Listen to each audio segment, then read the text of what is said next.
नहीं दे पाती है तो उसको रिजेक्ट कर दिया। विज्ञान की यही ताकत है।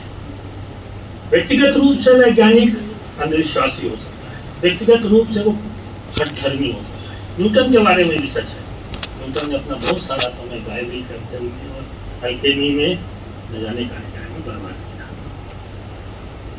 लेकिन जो उन्होंने स्थापना की, अगर न्यूटन का नियम, गति का नियम पेरिस में सच है तो दिल्ली में सच है। और अक्सर जब भारतीय विज्ञान और पश्चिमी विज्ञान की बात होती है तो मैं कहता हूँ कि कोरोना का टीका क्यों लगाया, मत लगवाते।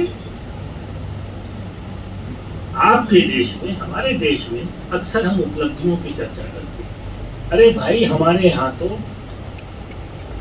अपेंडिक्स से, हैजा से मर जाते थे। अगर आधुनिक विज्ञान ने ये दवाइयां विकसित न की होती तो क्या होता। आज हमारी जो एवरेज आयु है वो स्वतंत्रता के समय 30-35 साल से 70-72 साल हो गए। कैसे हुआ? विज्ञान परंपरा का देन नहीं है हमारी, ये वैज्ञानिक परंपरा है। और ये वैज्ञानिक परंपरा, इसमें यूनिवर्सल एक साल विविधता होती है और इसको परीक्षण के लिए खुली रहता है। और इसका किसी व्यक्ति या किसी देश या किसी समाज विशेष से कोई लगाव नहीं। जब तक हम विज्ञान के दर्शन की ये मूलभूत मान्यता, मेरा पूरा पेपर है कि ये अभी मैं पढ़ दूंगा, नहीं समझते, तब तक हम किसी भी ज्ञान परंपरा का आज के समय में समुचित मूल्यांकन नहीं कर सकते। इस बात को थोड़ा और बढ़ाएं अगर, तो हमको ये भी सोचना चाहिए कि हमने आधुनिक विज्ञान को भी जन्म दिया, हमने किया क्या है। जो विज्ञान पे आधारित टेक्नोलॉजी है उसको बड़ी आसानी से स्वीकार कर लिया। हमको सारी सुख सुविधाएं चाहिए, एसी भी चाहिए, पंखा भी चाहिए, हवाई जहाज भी चाहिए, रेलगाड़ी, ये सब चाहिए, लेकिन वैज्ञानिक चिंतन नहीं चाहिए। हमको मिस्टिसिज्म चाहिए। अरे भाई, जो मिस्टिसिज्म हो सकता है सच, लेकिन अगर मैं कहूं कि वो मिस्टिसिज्म 2-4 लोगों तक ही सीमित है, कितने मिस्टिक होते हैं और उनका अनुभव जो है वो प्रामाणिक है या नहीं हम कैसे जाने। और उसके आधार पर क्या हम धर्म और समाज की पुनर्रचना कर सकते हैं।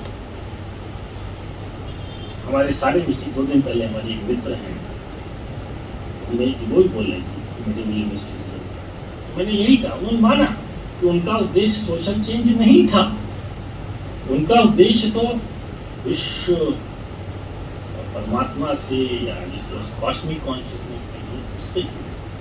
तो नतीजा क्या हुआ, कबीर हुए, तुलसी हुए, सभी हुए, भक्ति आंदोलन सारा चलता रहा, कुछ सब सामाजिक रूप से कुछ नहीं। क्यों? जाति व्यवस्था वैसी बनी रही, स्त्रियों के प्रति व्यवहार वैसा ही बना रहा। भारतीय ज्ञान परंपरा ने क्या इन दोनों के साथ न्याय किया है? सदियों से हमारे यहाँ जाति व्यवस्था रही और इस जाति व्यवस्था के कारण कई कारण गिनाए जाते हैं। पहला तो ये है कि हम गुलाम हुए, क्योंकि सभी जिसको कहते हैं समरसता है, सब सहयोग है, नहीं था। तो एक वर्ग तो सिर्फ सेवा करता था, श्रम करता था, दूसरा मास्टर था। तो लड़ने के लिए कितने लोग थे, सामाजिक एकता कहाँ थी? आप तो कमजोर थे। फिर आपका उद्देश्य तो मोक्ष प्राप्त करना था। इवन मिस्टिक्स का भी उपयोग उस उद्देश्य में मोक्ष प्राप्त करना है, तो सामाजिक परिवर्तन की कौन बात करे? कबीर ने कितने कस के लताड़ा, लेकिन समाज सुधार की आशा का कोई असर इस देश को नहीं दिखता। क्यों नहीं? अम्बेडकर को क्यों वो भक्ति आंदोलन छोड़ना पड़ा? क्यों आज हम भक्ति आंदोलन की अच्छी बातों को लेते हुए उसका विरोध करते हैं, इस बात को लेके कि सामाजिक परिवर्तन के लिए भक्ति आंदोलन समर्थन नहीं था। तो इसलिए हमको बहुत सतर्क होकर ये भी सोचना चाहिए कि हम आधुनिकता का जो वैज्ञानिक तर्क है उसको खोज हुए अपने पाई जो सभ्यता इतनी रिच थी। मैं नहीं कहता कि यहाँ आर्यभट्ट नहीं हुए, मैं ये नहीं कहता कि यहाँ बराह मिहिर नहीं हुए, मैं ये नहीं कहता कि और भी कई खगोल विज्ञानी थे हुए, उन्होंने गणित में बहुत बड़ी बड़ी उपलब्धियां की, लेकिन उन उपलब्धियों के आगे हम आधुनिक विज्ञान क्यों विकसित नहीं कर रहे?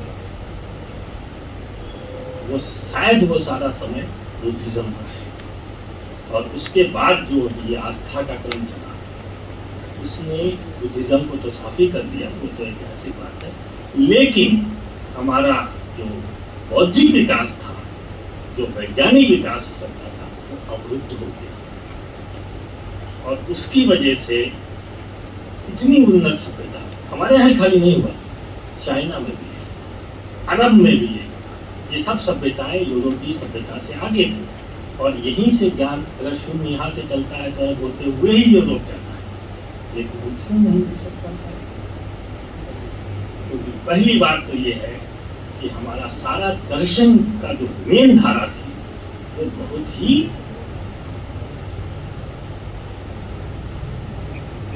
मोक्षवादी, इस संसार को माया समझना, इस संसार के, मैं नहीं कहता कि भारतीय संस्कृति आध्यात्मिक ही थी, लेकिन ये मुख्य धारा के जो बड़े बड़े विद्वान थे उन्होंने अपना ध्यान कभी वैज्ञानिक रूप से इस जगत को समझने और इसको बदलने में नहीं लगाया। ये यहाँ के जो क्लासिकल बुद्धिजीवी हैं ये वीकनेस है, उन्होंने बताया कि इससे मोक्ष का कितने तरीके की साधनाएं हैं, वो सब ठीक, लेकिन इस जगत को कैसे करना? कह दिया व्यवहार मैटर नहीं करता, तभी प्रोफेसर दयाकृष्ण को लिखना पड़ा व्यवहार matters, we are suffering from the nostalgia, हम आत्ममुग्धता के शिकार हैं इस समय, और ये आत्ममुग्धता हमको कहाँ ले जाती है? हमको वही उत्थानवाद, सांस्कृतिक मॉडल हो जाइए तो कल्चरल नेशनलिज्म तक आएंगे, आइडेंटिटी पॉलिटिक्स तक आएंगे, पश्चिम को 10 गालियाँ दीजिए, उनकी सब अच्छी अपने लिए उपयोगी बातों को इस्तेमाल करिए, ये सब बनी जाती है। लेकिन यहाँ पर रुक के सोचना चाहिए कि क्या आधुनिकता के जो मूल्य भले ही वो औपनिवेशिकता के पीठ पर है, क्या हमको अपनी संस्कृति में अपनानी नहीं चाहिए? क्या समता, स्वतंत्रता, भाईचारा, ह्यूमन राइट्स, सामाजिक न्याय, क्या ये मूल्य आधुनिक मूल्य हमारी संस्कृति में नहीं है? क्या हमें इन्हें अपनाना नहीं चाहिए? क्या भविष्य की भारतीय संस्कृति में इनका कोई स्थान है? क्या जिस वैश्विक संस्कृति की बात हम लोग करते हैं उनका केवल आत्ममुग्धता के आधार पर करना है? मैंने पहले ही कहा कि हर संस्कृति में कुछ लेने वाला, कुछ छोड़ने वाला, और संस्कृत का मतलब केवल परंपरा नहीं है। हर बार के तौर पुस्तक में बड़ा स्पष्ट, संस्कृत का मतलब परंपरा की वो दीर्घजीवी जीव धाराएं होता है जो समय के टेस्ट के साथ, क्रिटिकल एवेल्युएशन के साथ खरी उतरती है। तो हमें अगर भारतीय परंपरा की आज बात करनी है, एक तो पहली बात खाली ज्ञान परंपरा से संस्कृति नहीं बनती, परंपरा एक छोटा सा, संस्कृति बहुत बड़े मूल्य ज्यादा होता। लेकिन यदि हमको भारतीय ज्ञान परंपरा का कुछ किसी रूप भारतीय संस्कृति है तो उसकी हमको वैज्ञानिकता मानदंडों के आधार पर परीक्षण कर और उन सभी बातों को छोड़ने के लिए, त्यागने के लिए तैयार रहना होगा। जैसा कि बुद्ध ने भी कहा कि हमारी बात मत मानो, तर्क और सत्य पे जो सही हो मानो। गांधी भी यही कह रहे हैं कि जो बात नैतिकता के विरुद्ध हो, भले किसी शास्त्र में लिखी, उसको छोड़ दो। तो शास्त्रों पे आधारित ये जो ज्ञान परंपरा का जो आयोजन चल रहा है, मैं समझता हूँ इसको क्रिटिकली देखो। इसमें आपको मौका है कि एक बार आप ढूंढ सके कि क्या रखने लायक है, क्या छोड़ने लायक है, और ऐसा क्या है जो वैश्विक संस्कृति के निर्माण में, क्योंकि आप देख रहे हैं दुनिया में बहुत हिंसा हो रही है, हमारी संस्कृति इतनी उच्च हिंसा को तो नहीं रोक पा रहे। तो सवाल ये है कि तो वैश्विक समस्या है, विश्व में जो संस्कृति बनी, जो ग्लोबलाइजेशन के बाद विभिन्न संस्कृतियों के लोग एक दूसरे के सामने आके अंतर किया भी कर रहे हैं और टकरा भी रहे हैं, उसका क्या हल है? क्या वो हल सर्व समावेशीवाद से होगा? क्या वो हल बहुसंस्कृतिवाद से होगा? क्या वो हल अंतः संस्कृतिवाद से होगा? और क्या वो हल पार संस्कृतिवाद से? मैंने अपनी पुस्तक में इन सब बातों का जिक्र किया है, लेकिन मेरी अपनी मान्यता है कि अस्मिता अच्छी बात हो सकती है, सांस्कृतिक अस्मिता की आपको जरूरत भी पड़ती है, हम हो या कोई आपके ऊपर अपनी चीज लादने की कोशिश करें, लेकिन अस्मिता वायलेंस भी पैदा करती है, हिंसा भी पैदा करती है। 2006 के करीब अमर सेन की किताब आई थी, identity and violence. Identity can kill also, अगर ये होता है तो हमको बहुत सतर्क होकर, जैसा अमेरिका भाई ने कहा कि ये आइडेंटिटी से, कल्चरल आइडेंटिटी की राजनीतिक आयोजन से बचना है, लेकिन कैसे बचे? स्थितियाँ ऐसी नहीं है। और जब हम इसी को बार बार कीर्तन करेंगे और श्रेष्ठ बताएंगे और सर्वश्रेष्ठ बताएंगे तो कैसे बचेंगे? जब हम स्वयं अपनी आलोचना करने लगेंगे तभी हम दूसरे की भी आलोचना करने का साहस भी करेंगे और औचित्य भी। और ऐसे में हमको फिर एक वैश्विक संस्कृति के निर्माण के लिए देखना हमारी संस्कृति कौन से अच्छे तत्व हैं। जैसे अभी बात हुई संवाद की संस्कृति, शास्त्रार्थ की संस्कृति कहाँ है? इस सेमिनार हॉल में नहीं।